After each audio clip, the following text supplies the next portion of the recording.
এই দেখো সার্থকে আরও একটা দুষ্টুমি নিয়ে চলে এলাম। তোমাদেরকে আগের ভিডিওতে বলেছিলাম যে মামাকে মুখে প্রসাদ দেওয়া হবে, তাই জন্য দেখো সার্থক শুভ ছোট্ট বিরাজকে নিয়ে চলে এসছে আমাদের মন্দিরে।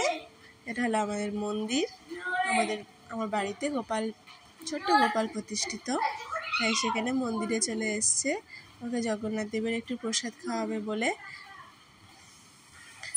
তো এইখানে বিরাজকে মুখে প্রসাদ দেওয়ার মতন এই মুহূর্তে আর কেউ ছিল না, এই জন্য সেখানে শুভও যেহেতু ছোট আর আমার ছেলেও যেহেতু ছোট, তাই ওদেরকে দিয়েই ওর মুখে একটু জগন্নাথ দেবের প্রসাদ দেওয়া হলো, যেহেতু ও দাঁত উঠে গেছে। এই দেখো ছোট মামাকে জড়িয়ে ধরে কি আদর করছে, কতক্ষণ যে মামাকে জড়িয়ে ধরে বসে থাকে কোলে নিয়ে। তবে হিসু করলে কিন্তু মামাকে একদম সামলাতে পারে না, তখন ফেলে দেয়, তাই জন্য সবসময় ওর সামনে কাউকে না কাউকে থাকতে হয়। বিরাট চুপ করে বসে আছে, মামাকে দেখছে, চারিদিকে সবাইকে দেখছে। এইবার দেখো, চলো তোমাদেরকে দেখাই আমাদের মন্দিরটা। প্রথমেই শুরু করছি আমার বাবা ভোলেনাথ দিয়ে। আমি ছোট থেকে বাবা ভোলেনাথের খুব ভক্ত।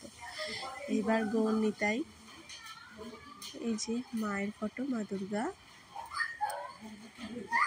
এই যে এটা হলো আমাদের গোপালের সিংহাসন, গোপাল, রাধাকৃষ্ণ, সমস্ত প্রায় অনেক দেবদেবীরই ফটো আছে। আমার ঠাকুমার ম্যাক্সিমাম সময় কেটে যায় ঠাকুর ঘর নিয়ে।